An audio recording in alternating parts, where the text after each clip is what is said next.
like electronic music?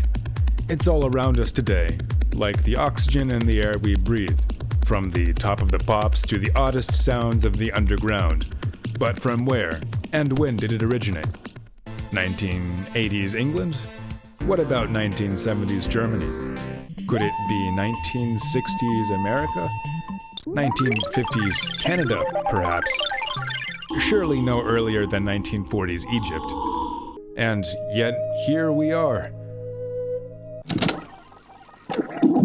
If you're interested in discovering exactly how deep this rabbit hole goes, tune into SynKult every other Tuesday from 10 to midnight for a vista of electronic sound from the field's pioneers to its current cutting edge, all placed in historical and cultural context by me, your guide, DJ Victor Alls. From musique concrète to minimal wave, space rock to speed garage, acid house to ambient, you'll find it all on SynKult.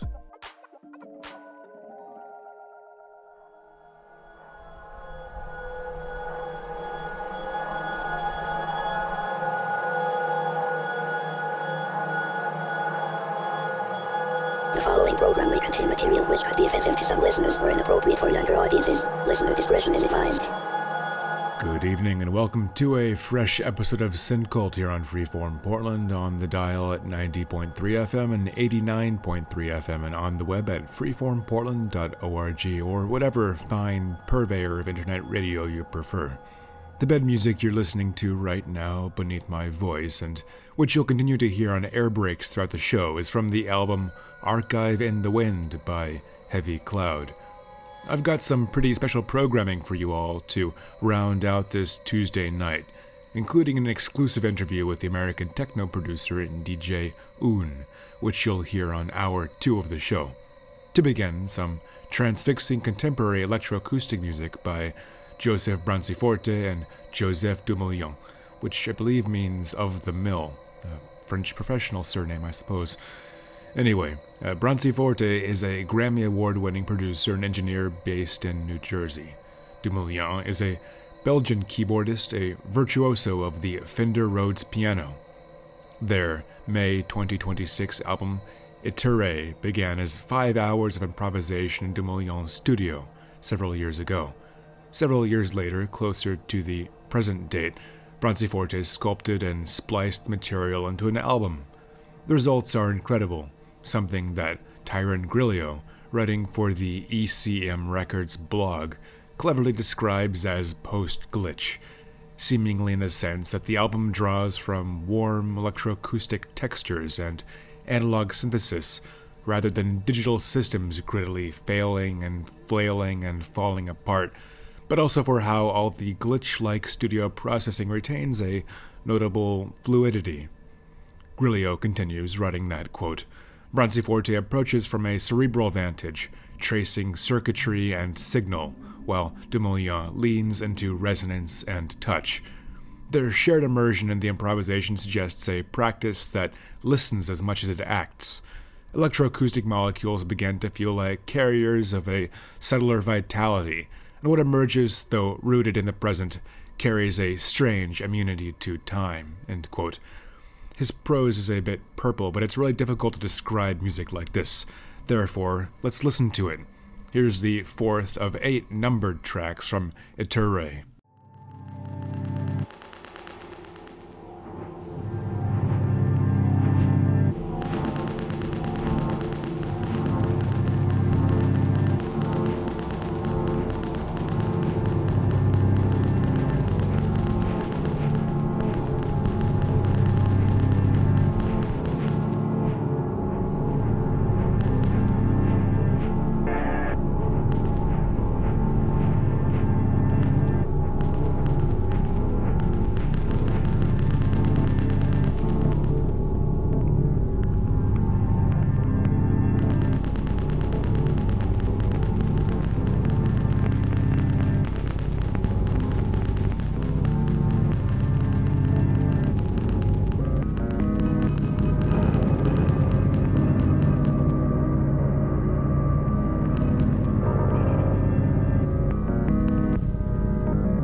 heard Four from Itere by Joseph Branciforte and Joseph Dumoulin. That's Iterae for the album title. It was released this May on Branciforte's label Greyfade. But we can't play music for amplified keyboard instruments without playing the music for amplified keyboard instruments. That's the title of a 1981 album by American minimalist composer and synthesist David Borden. Borden is a contemporary of now household names like Philip Glass and Steve Reich, whose success in the 1970s New York new music circuit catapulted them to international stardom. Borden actually performed pieces by these composers and others while they were still unknowns, during the early years of Mother Mallard's Portable Masterpiece Company, the world's first synthesizer ensemble which he founded in Ithaca, New York in 1969 while on hire at Cornell University. Before long, Mother Mallard's Portable Masterpiece Company transitioned to solely performing works that Borden himself had composed. In 1981, Borden released music for amplified keyboard instruments, which included arrangements of his work for RMI electric piano and an arsenal of Moog synthesizers. Him and Bog Moog were actually early friends in the 60s, and Borden helped contribute to the development and refinement of the Moog synthesizer systems. Here's the composition Etsy Point, summer 1978, that melts out a series of syncopated low drones into a rainforest of melody and texture.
was Etsy Point, Summer 1978 by David Borden from his 1981 album Music for Amplified Keyboard Instruments. The album is both subjectively underrated and objectively underknown.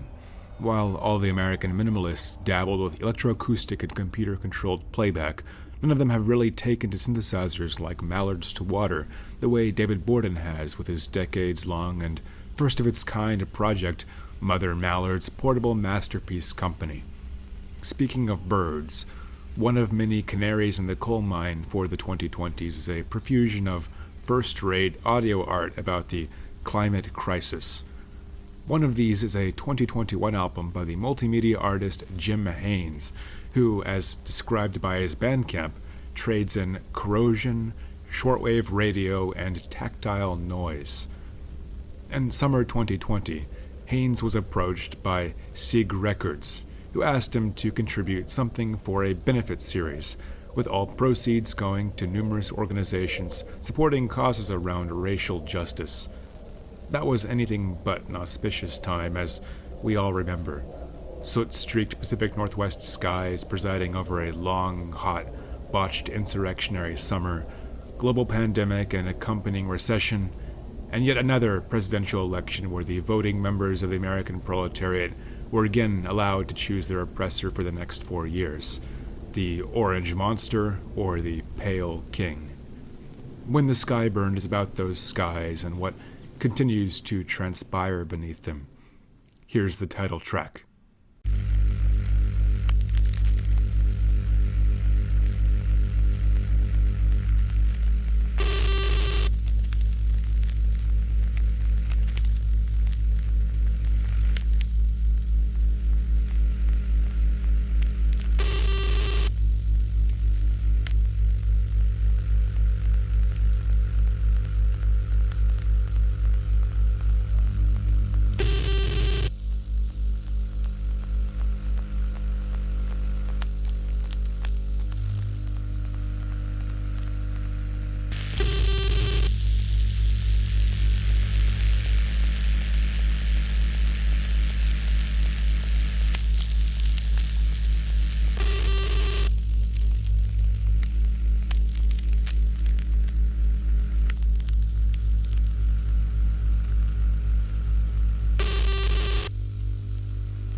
You heard When the Sky Burned by Jim Haynes from his terrific 2021 album of the same name.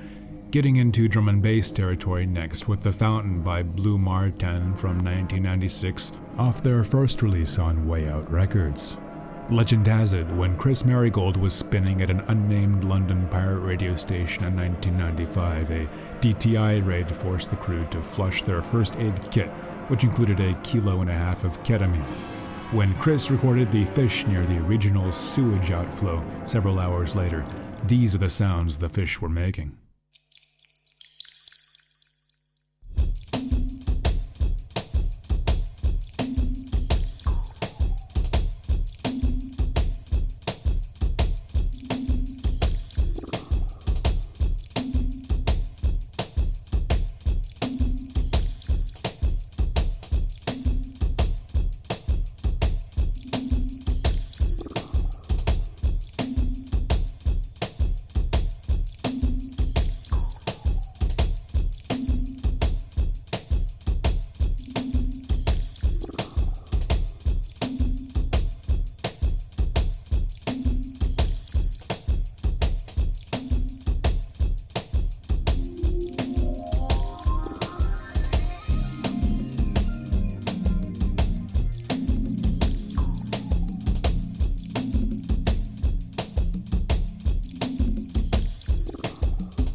You heard The Fountain by Blu Mar Ten from 1996.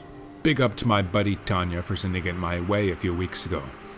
More slightly unorthodox D&B is next, this time DJ Zinc's 2003 remix of Ready or Not by the Fugees. DJ Zinc first remixed Ready or Not in 1996, which remained a white label for many years, doubtlessly due to sample clearing issues, which is amusing considering Enya famously sued the Fugees for their use of her vocal susurrations on the original record. This 1996 remix of DJ Zinc's 2003 rework, I know, hang on there, finally received a proper release in 2023. I find that 2003 rework superior to the 96 lick, so it's the one I'll be playing on the show. In addition to some fierce breakbeat choppage, both remixes have got this compelling fire and ice, sugar and spice, male and female vocal duel between Lauryn Hill covering the Delphonics, Ready or Not, Here I Come, and so on, and DJ Zinc sampling Method Man rapping, When I raise my trigger finger all your hit the deck. Now here's that 2003 DJ Zinc remix of Ready or Not by the Fugees hitting the deck for your appraisal.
Ready or not, here I come, you can't hide.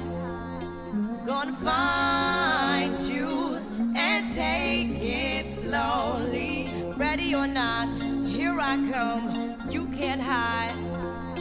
Gonna find you and take it slowly. Ready or not, here I come, you can't hide. Gonna find you and take it slowly, slowly, slowly. Now raise my trigger finger, all y'all niggas hit the deck, deck.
come, you can't hide. Gonna find you and take it slowly. Ready or not, here I come, you can't hide. Gonna find you and take it. Ready or not, here I come, you can't hide. Gonna find you and take it slowly. Ready or not, here I come, you can't hide. Gonna find you and take it slowly.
Ready or not, ready or not, ready or not.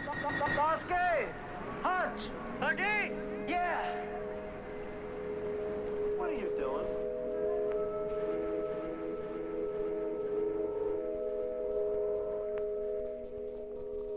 You heard the 2003 DJ Zinc remix of Ready or Not, originally by the Fugees. It's a very crate-diggy record, even for a genre built on sampling. Meanwhile, thanks to the work of today's crate diggers and archivists, we get compilation series like the 3-volume Kilkenny Electroacoustic Research Laboratory Anthology. Try saying that 3 times fast.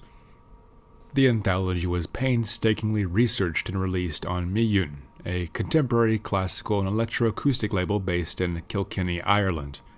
The anthology documents the life and times of the Kilkenny Electroacoustic Research Laboratory, which I'll just call the Laboratory for short from now on. The laboratory was founded in late 1965 by Jacinta Delany and Eoghan Comerford, who were inspired by the Parisian Groupe de Recherche Musicale, which Comerford had visited in 1964. The laboratory supported a rotating cast of composers and engineers, persisting through the mid-1980s.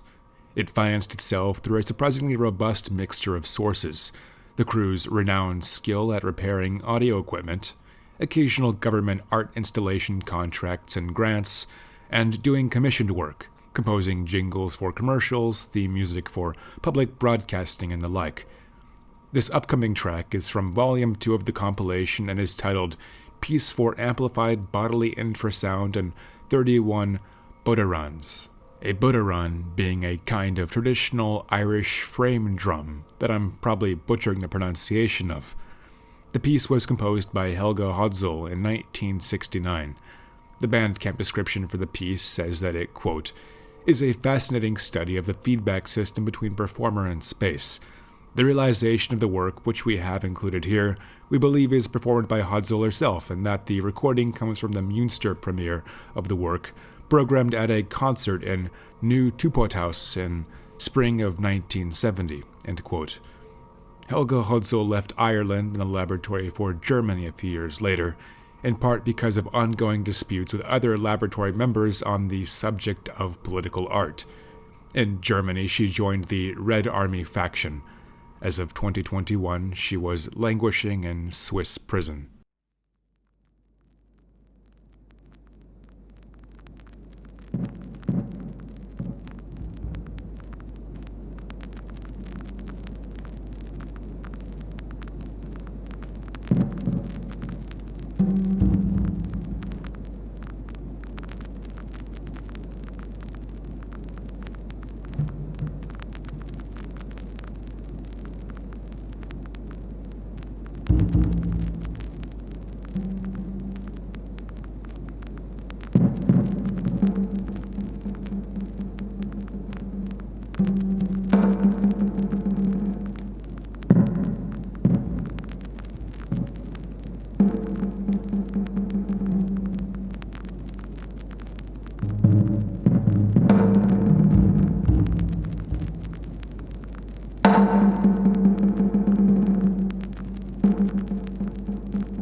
I'm DJ Victor Alls, and this is SynKult, coming to you from Freeform Portland, KFFP-LP Portland, KFFD-LP Beaverton, and on the web at freeformportland.org. Now, back to the program.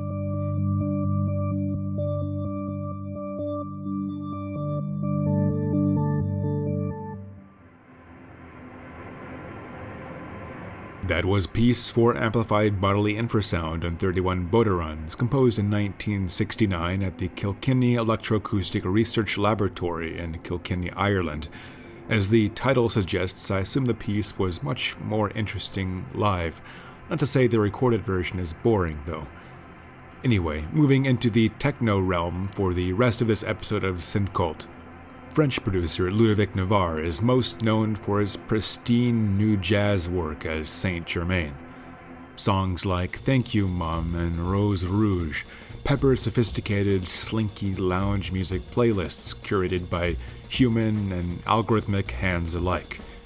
But it seems Navarre also tried his hand at acid techno in the mid-1990s under the alias Hexagone.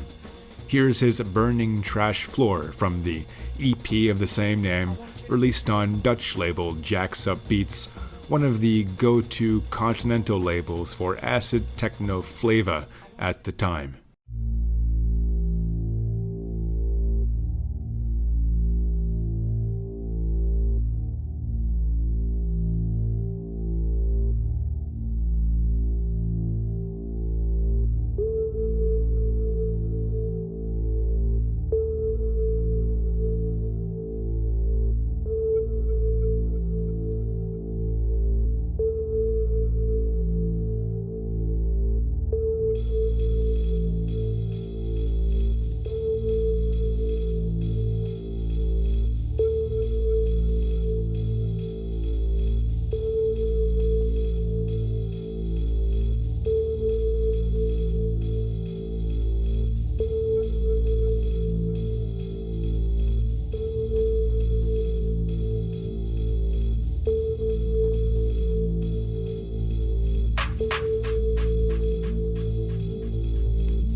heard Burning Trash Floor by Hexagone, Ludovic Navarre's one-off acid techno alias.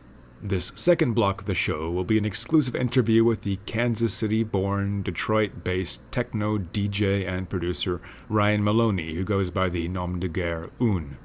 He's a regular at Movement Festival in Detroit, has spun at Trezor in Berlin and Kiri in Tbilisi, and more.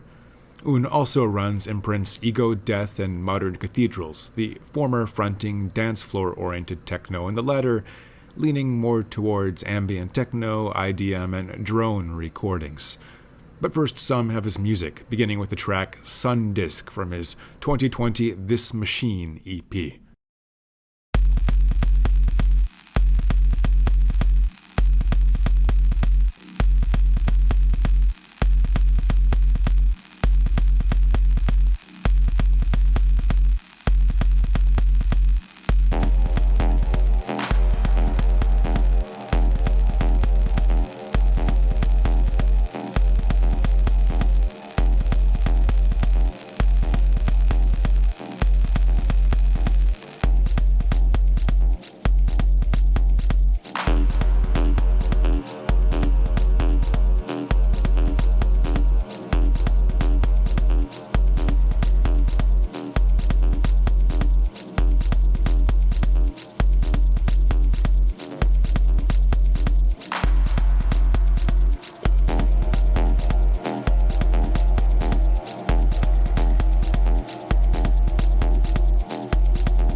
think it will be much longer now.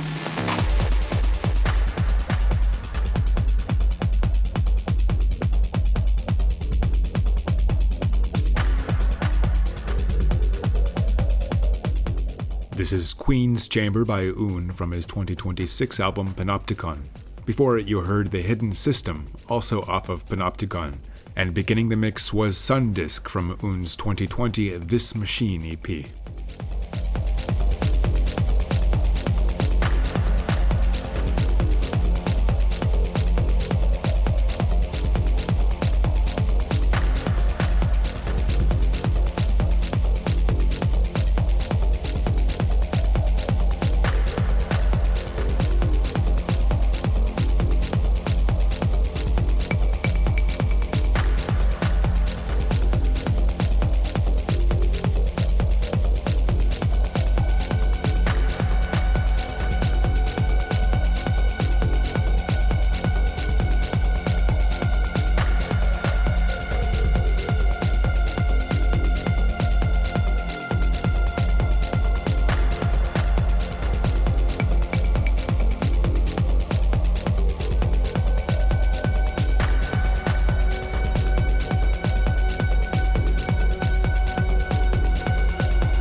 heard Xenon by Un from his 2025 Vessels EP.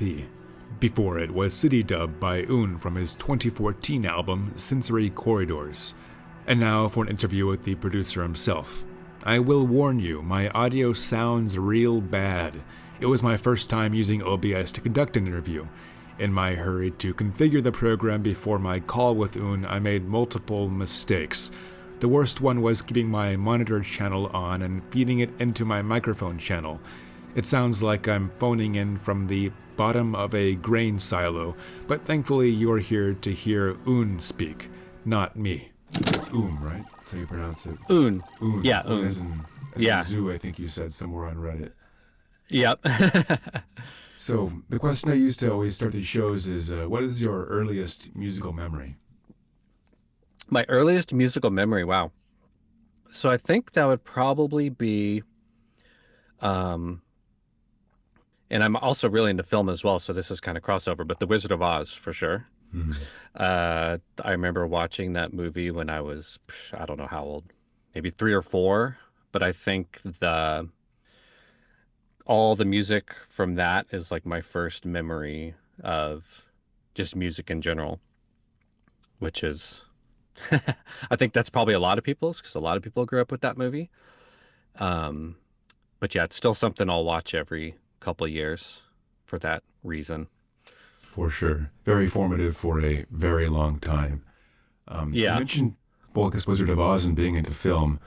Any opinions of David Lynch, a notorious Oz lover? Yes, he's incredible. His Angelo Badalamenti, who he collaborated with a lot. Even David Lynch's own music that he wrote was pretty out there, but his sound design in general, you look at something like Eraserhead with like the drones, that's pretty formative for me as far as, like a feeling. The thing I like about Lynch is he never wanted to over explain his stuff. It was more about the feel and the vibe of it. He always said once you explain something, it starts to kind of lose its effect. So I think a lot of that kind of thinking that he had is towards film and music. I feel that as well. On my latest EP, I actually sampled one of his short films, The Rabbits short film. Yes. Yeah, it was right after he died, and me and my partner, we love David Lynch. We've seen all his films. We'll go see the re-releases sometimes in the theaters. But we'd never really watched all the short films. So when he died, that's something we did, is we watched all the short films. And that one, Rabbits, it's called. It was used in Inland Empire. I used some of the short film footage for Inland Empire, but the short film itself, the whole thing's on YouTube. It's very abstract. But I was watching it and I was like, this would make a great sample. It's kind of to honor David Lynch. But yeah, I love David Lynch. For clarification, is this Lynch sampling single on Vessels EP, Panopticon, which... That's on Panopticon. All right. Which one? I'll play it before the interview. I'll make sure to do that. Sure. It's called The Hidden System. Hidden System, okay. Yep, and it's just some of the voice snippets from that Rabbits short film. Excellent. I just kind of looped them, and I kind of tried to make it tell like a little story. I used 5 or 6 different vocal samples, and I try not to use a ton of vocal samples just because it's a very obvious, direct way to get people to invest in something as a vocal. And sometimes I find that's like a little too easy, so I try to use them sparingly and more as kind of like a peppering rather than here's the main part of a song, if that makes sense. Sure, yeah, the human warmth can be kind of too easy. Right, it's exactly. Instantaneous hook, which you might not necessarily want in a piece of music.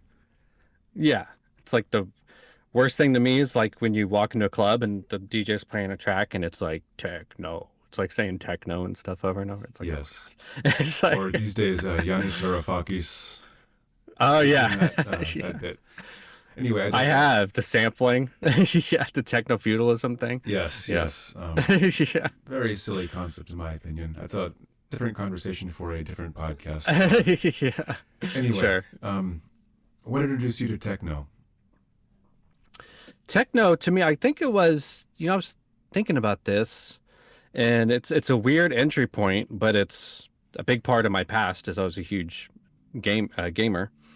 And there's a Sega Genesis game called Streets of Rage, and the guy who did the soundtrack, Yuzo Koshiro, before he made the soundtrack for the first one, which I think was like 1992, 1993, somewhere around there. Maybe 1990, might have been earlier than that. But he came over to the States and some places in Europe and went to clubs, and he heard like Derek Carter, and he heard kind of this techno sound, and he went back to Sega, and when he made those soundtracks for those Streets of Rage games, they're pretty much like techno and house records, which is kind of crazy in hindsight. The song Go Straight by him is basically a Derek Carter song, except it goes slightly different. It's like the chord progression. But I think that was the first kind of, you call it dance music or whatever you call it. In the 90s, everything was called techno. You go to the music store, and the techno section would just be anything that has a drum machine. They call it techno. But that Yuzo Koshiro stuff was like actual kind of Detroit techno sounding kind of stuff. So that's cool. This would have been the late 90s at some point as a kid, or? This was like early 90s. So I was born in 83. Oh, okay. Yeah. So this, I think the first Streets of Rage games was like 1991. So yeah, and then like actual, or I don't say actual, but I guess a more kind of direct kind of techno sound would probably be, like Aphex Twin, maybe Selected Ambient Works, something like that. I think I heard that. Yeah. And I was, the first kind of electronic music I got really, really into was kind of the IDM sound, like the late 90s, early 2000s kind of Warp Records kind of sound. And that kind of led me into more techno kind of stuff after that. That makes a lot of sense. So jumping forward a few years, how has your background as a metal drummer and guitarist influenced your approach to electronic production? If at all. I don't know, maybe it hasn't. Yeah, it definitely has. It's so when I was playing in bands, metal bands, me and my other guitar player Chris, we'd write a lot of the music on this software called Guitar Pro, which was, it's literally just a MIDI arrangement software. But the cool thing is you could arrange in there, then you could print it out, and you could like take it to band practice and be like, here's the guitar part, here's an idea of the drum part, you give it to your drummer. So we started writing music in there, and then I started writing music in there that was just like completely impossible for a band to play. It wasn't really metal anymore. And that got me more into like the Ableton sound. But I think the metal aspect of it that comes through in my music today is probably a lot of like the rhythms and a lot of kind of just the intensity. I don't really want to say like heaviness, because in metal it's like, oh, it's got to be the heaviest hit kind of thing, but it's more of like an intensity of feeling rather than any kind of like heavy, breakdown kind of sound or something. But if you look at a band like Meshuggah or something, who's one of my favorite metal bands, the cool stuff they do with like polyrhythms and polymeter, I use a lot of those ideas in my music now, and that's basically where I got that idea from, was what that band does with their rhythm section. Sure, that makes a lot of sense. It's a very thoughtful answer. Jumping off an earlier comment you made, do you notice a similar, I guess also you could say you're maybe metallically trained versus classically trained. Sure. Well, there's a sort of harder than thou contest in a lot of rock and metal. Do you notice a similar thing in techno, or has it been kind of an ebb and flow within techno? I mean, it's certainly a thing. Yeah. Bass or was, and kind of got chased into a dark corner and around the year 2000 with neurofunk. I digress, though. Your sphere is, at least your main sphere is techno. Yeah, so with the techno stuff, I mean, it's, it started, I think there's like a BPM race going on right now that's happened kind of post-COVID, with the whole TikTok techno trend. Before that, they would call it like business techno, which was kind of like the drum code, kind of more softer kind of side of techno.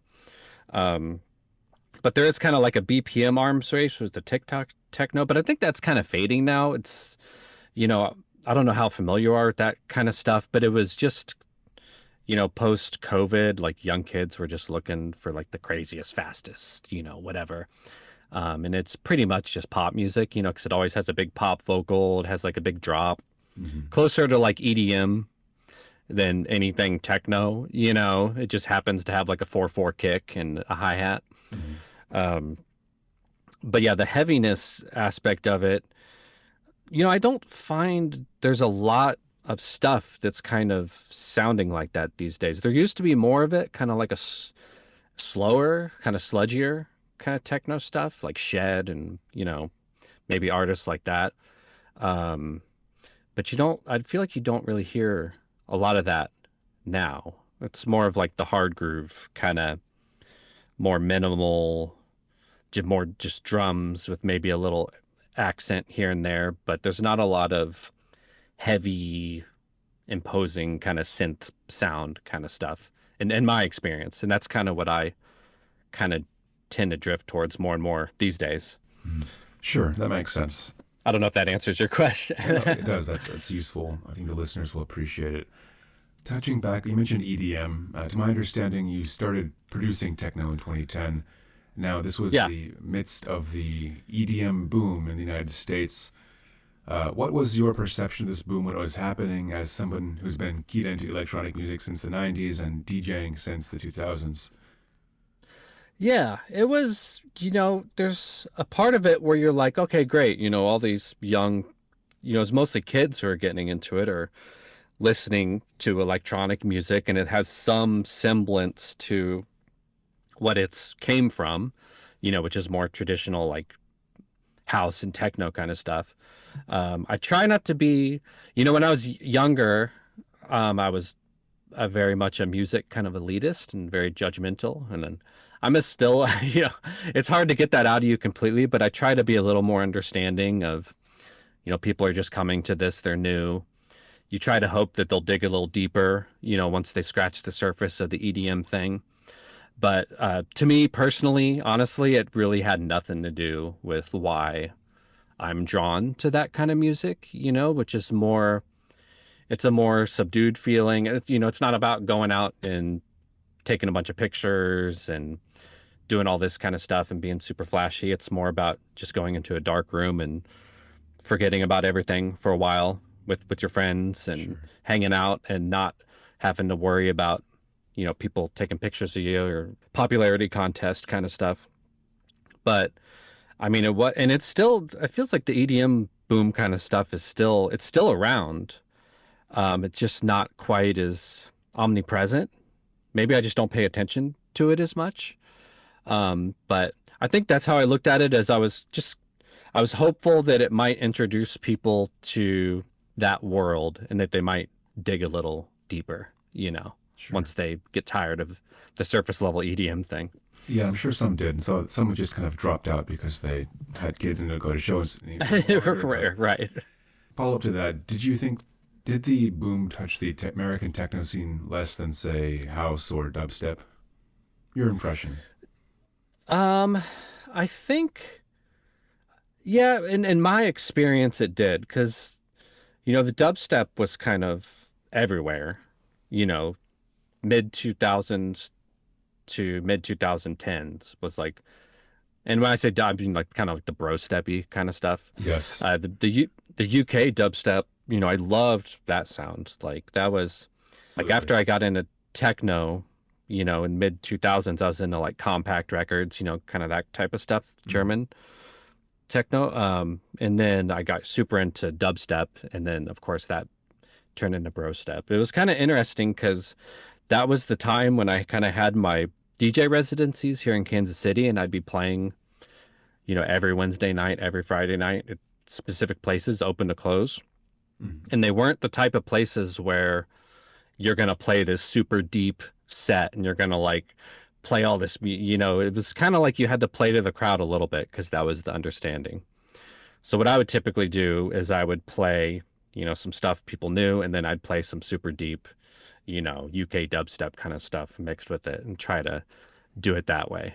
But yeah, as far as it being influenced by techno, there wasn't really much crossover there to me that I saw, to be honest. Sure. That makes sense. Yeah. Yeah, shame about, we still have the audience capture of American dubstep / brostep versus the UK variety. I was, Right. Joe Nice and Youngsta came to Portland Oh, last nice. fall. Classic. And I showed up my Yeah. Deep Medi t-shirt. I was looking forward to some deep underwater dubs, and they played to the It was all American crowd. I'll put it that way. A lot of club kids wearing tie-dye, everything, and Rick and Morty t-shirts, and Oh, jeez. I left early for the obvious reason. Yeah. To me, it's like you look Dusty. at like the dubstep All Stars Yeah, those are good. volume. Those are good. You familiar with those? That I was am. kind of like my entry point with those compilations. Okay, that's a good place to enter, I think. Yeah, Timpa. Yeah. Yeah. In what ways does skill as a producer inform DJing and vice versa? And in what ways are the two distinct crafts? So, I think it's really important. And I don't DJ as much these days. I'll do a DJ set here and there, and I'll still do DJ mixes. But when I play live, it's almost always a live set.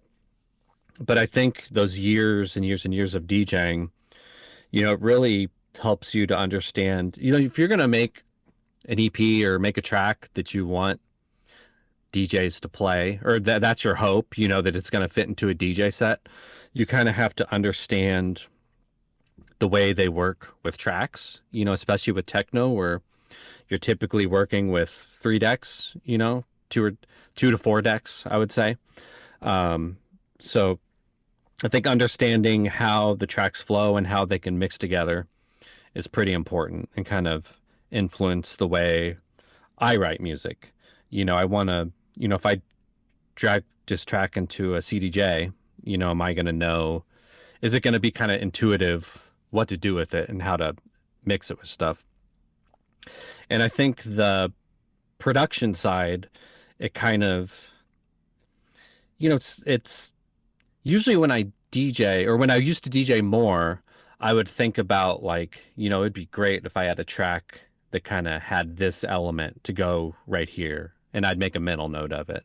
And then I'd go to the studio and try to write a track like that. For now, since I don't DJ as much, it typically happens, if I'm listening to a DJ play, and it's kind of hard to separate yourself as a producer. So I'll be on the dance floor and be thinking, this track is really cool, but it'd be cool if it had like an element that went like this with it too. And then you go back to the studio and you kind of try to reconstruct what that idea was with your mind using that kind of external output of what you heard, on the dance floor. So I think the two are pretty linked. But I also think, the absolute best DJs to me aren't even really producers. Like, I think probably my favorite DJ is probably DVS1, and he does produce. He releases tracks, but he's, I'd say 90% a DJ, maybe 10% a producer. Sure. But that's harder. It's harder to do now. If you're an artist and you're trying to break through, you pretty much have to produce. Like it seems like to me, it's really hard to if you're trying to get your name out there just as a DJ, unless you're maybe in a super healthy DJ scene, that has lots of stuff going on. Because for me, I was in Kansas City. That's where I am now. Mm-hmm. So it's kind of hard to make your name as a DJ being from a smaller city that doesn't have a super thriving, it has a scene, but it's not like, New York or Berlin or something like that. So my idea was, and I've always written music anyway, and that's kind of what I'm drawn to anyway, but that was kind of the idea behind going that route, if that makes sense. Yeah, that makes sense. I know of some people in the Seattle area who are able to scratch by as DJs, not producer DJs, right. But I imagine it's pretty much impossible here in Portland, or at least I don't know anyone who's done it successfully. Yeah. Even local luminaries like Strategy, who I had in the show last year, like he has a day job and he DJs and he produces, and it's more like a professional hobby than a profession. Right. I digress. So that was a good answer though, like how being a proficient DJ sort of unlocks different approaches to making music, so you can make tracks that are tools or toolable versus just for the album or EP form. Yeah, exactly. And it's I kind of try to walk I don't want to make an EP that's just a bunch of DJ tools, Right. Like I go through lots and lots of promos, and I don't like it when I go on a promo and it's 5 tracks that sound the exact same. It's kind of just, I mean, I get it, because they're all trying to be tools, but I guess maybe it's because I'm more from like a band background. It's like I want to create a release that kind of has an identity, and I want it to be DJable, but I also want it to be kind of its own thing as a full release rather than just a collection of, drum loops. Sure. Not there's anything wrong with drum loops, but that's just kind of my approach. Sure, no, that makes sense. That makes sense. Specific production question here. How'd you get that Tibetan healing bowl style tone on Sun Disc? Oh, Sunday. I think it was, that's a Reactor ensemble. Mm-hmm. I don't know how familiar you are with Reactor. It's like a Native Instruments, open source kind of thing, kind of like Max for Live. Sure, go on. But they have these great, they have these things called Reactor user blocks, which is basically people who know much more about this stuff and have much more time than I do have gone in there and made these great ensembles. Basically, like, imagine like a big modular synth that this person has created digitally.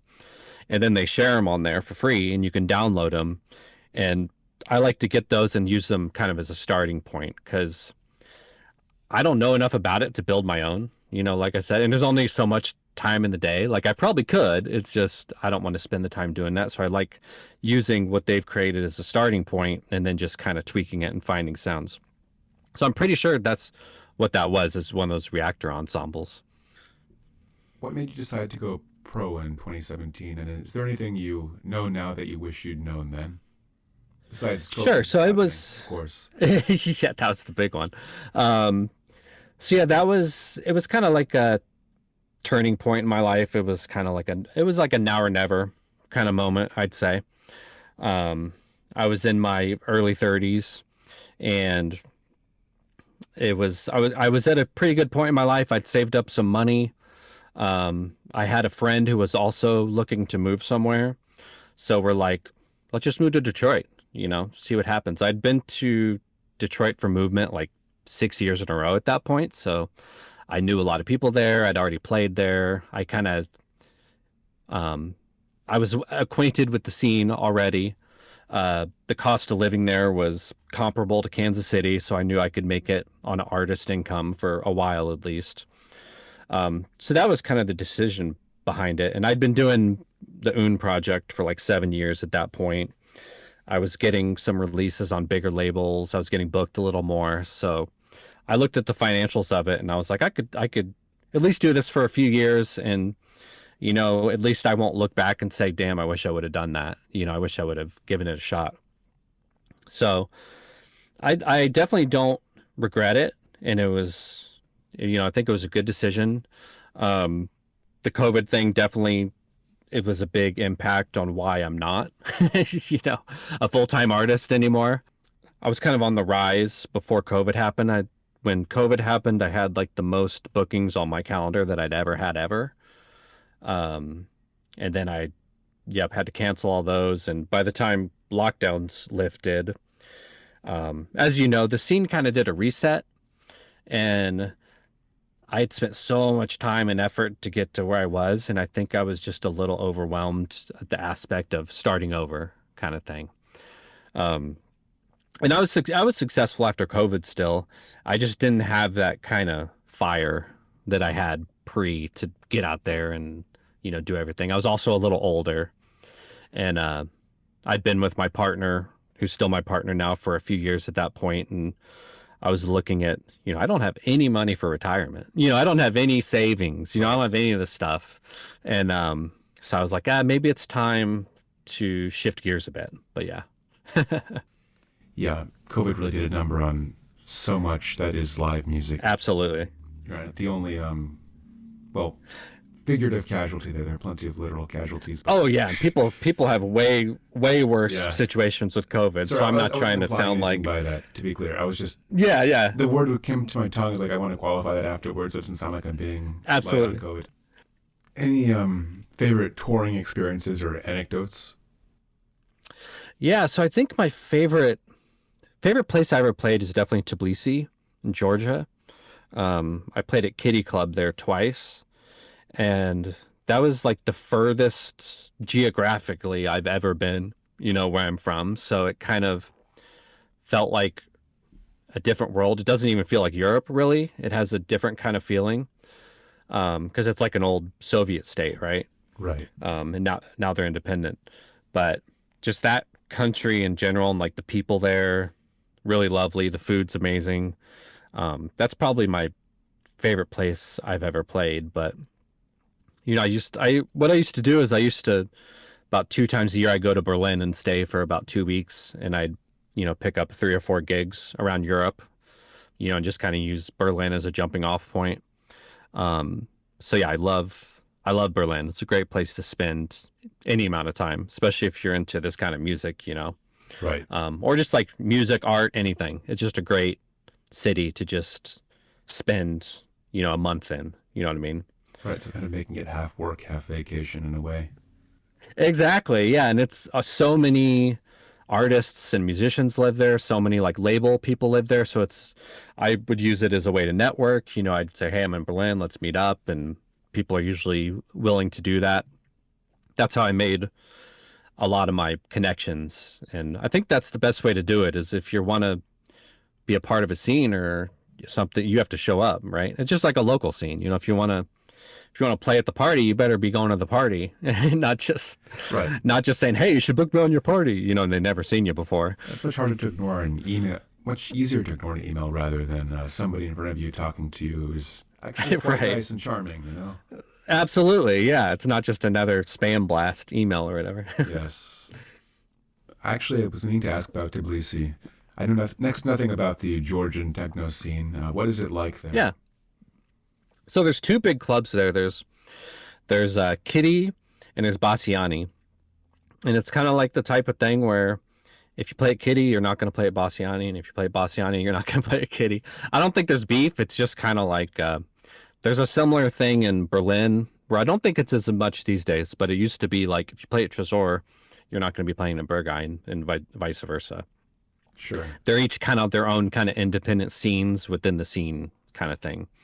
But the scene in Tbilisi is really cool. Like the people are really nice. They do have like really archaic drug laws, which is, can be a damper on any kind of scene. Definitely something I wasn't even trying to touch while I was there. I don't want to be locked up in some Georgian prison or something. But no, I think the scene there, it's really healthy too. They get everyone coming through there. And it's like, it's a pretty long flight, from Berlin, it's like 10 hours. I think I had a layover in Riga though, but it's pretty far away. When I played in Tbilisi, it was actually, the Soleimani assassination happened, like when I was in Tbilisi, and they were very close to Iran. So there was, I remember that being a big topic of conversation while I was there, where people were talking about that. I don't know. That's just a random memory. Just right before COVID, right? Yeah, exactly. Yeah. Yeah, it's cool about Georgia, though. If I'm ever in that neck of the woods, I'll make sure to visit. Is it Kitty Cat Club? What was it again? Yeah, it's Kitty Club. Kitty Club's yes. one, and it's in the side of a bridge. It's literally in, like, imagine a giant overpass. Okay. It's inside the bridge, inside the overpass, which is kind of crazy. Very cool. And then Bassiani is the other big one. Bassiani. All Yeah. right. Good to know. Also take notes, listeners, I suppose. Actually, I can't take check them notes out. because of FCC guidelines. Take notes if you feel like it. I don't know. There you go. Don't plagiarize Don't this. plagiarize. Don't burn disco records. Anyway, let's see. If you could pick one DJ to do a back-to-back with who you haven't already, who would it be and why? DJ to do a back-to-back. I mean, it's got to be, I'd say either DVS1 or Oscar Mulero.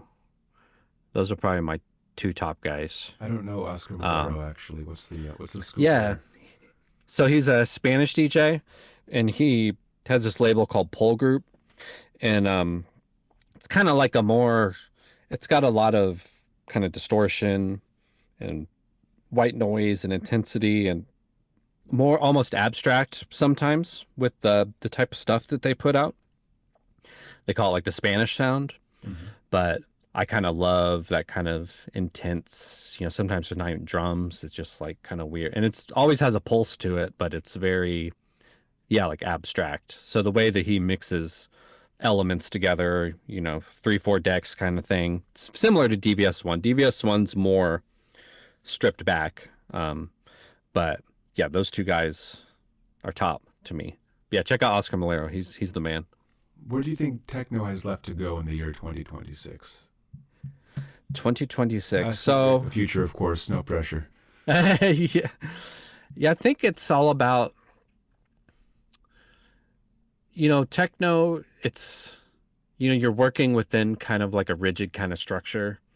It's kind of like a lot of art forms, like visual art forms, like painting and stuff, where you're working within this specific style that has, from the outside, kind of looks like rigid guidelines.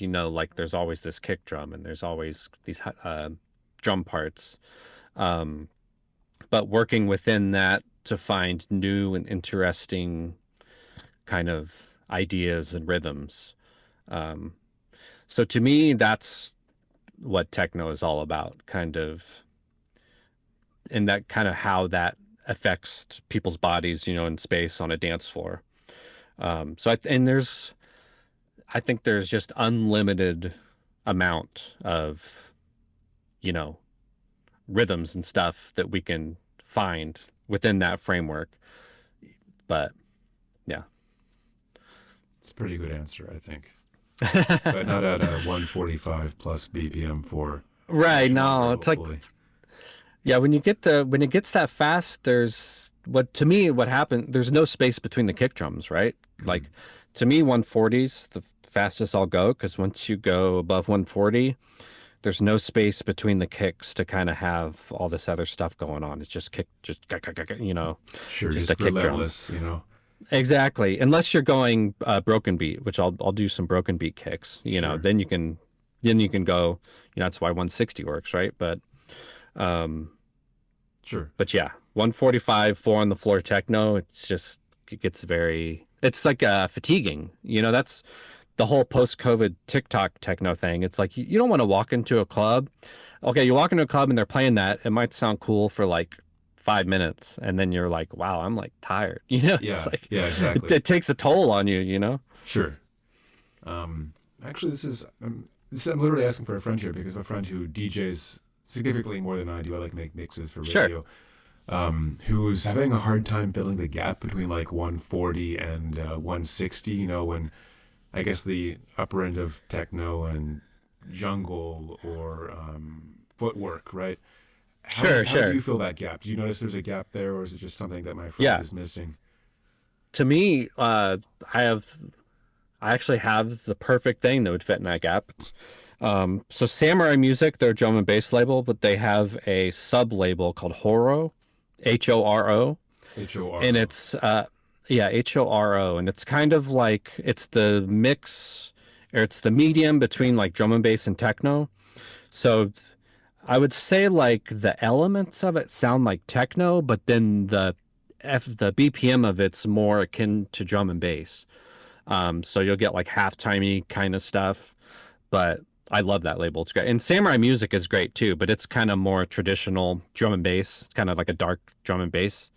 But specifically that sub-label Horo, he might have heard of it, but you should definitely check it out. There's a guy called Sam KDC who releases on there a lot. He's great. But yeah, I would definitely check. I love that kind of stuff. I've tried to make that kind of stuff before. It just never works. Anyway, last question I have for now. Who are one or two under-listened artists that show listeners, and I suppose me as the host, should be aware of? Sure. I think, and I don't even know if I call them under-listened, but someone who's really influential on me, and I think they get looked over as maybe something they're not, is a group called Dead Can Dance. Oh, I don't know if you've heard of them. The 4AD group, they were pretty big in like the 80s, 90s. They're still together. They still do stuff.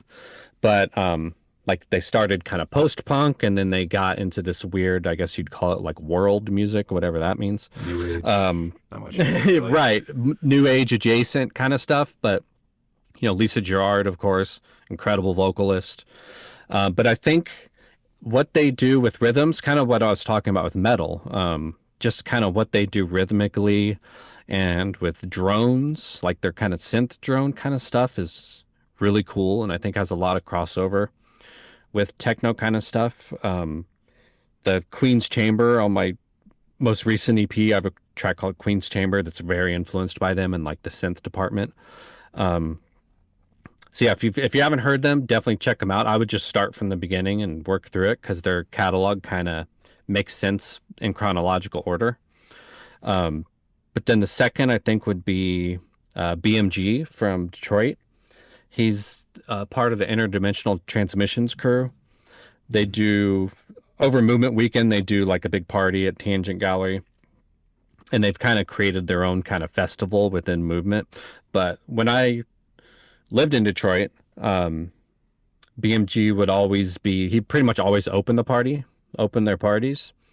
And we'd always want to go early because he'd always be playing like really cool kind of stuff and more exploratory kind of stuff. I've honestly always been more of an opening set kind of guy vibe.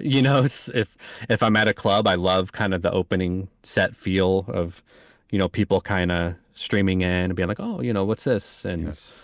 The DJ being able to lead people, into that, maybe 12-hour night of music. That's another thing that happened post-COVID was I think the art of the opening set took a big hit. A lot of my friends who throw parties, they've had bad experience. You book someone on your opening set and they just, start at 1:30. It's like, come on. It's like, where's the night going to go if you start at 1:30 BPM, But, Right. but yeah, BMG, check him out. He's more of a DJ than a producer, although he does produce as well. But he has lots of sets out there. I think they just did one for Tresor's anniversary with Erica. They did one. It's really good. So yeah, I'd check that out. Sure. Cool. Well, I'll do that then. Un, thank you for your time. It's been a pleasure talking Of course. to you. It's been fun. All right. Well, I'm DJ Vic Charles with SynKult, and this is, Un with Un. And there you have it. Once again, I apologize for the awful recording quality on my end. Mistakes were made, and there's only so much I could do to salvage the recording in post. One final track to close out this episode of SynKult and Fine Tuesday Night by extension. True to Un's recommendation, here's the Oscar Mulero remix of Belief System by Asymptote from 2018. As always, I've been your host, DJ Victor Alls with SynKult. Please enjoy, and good night.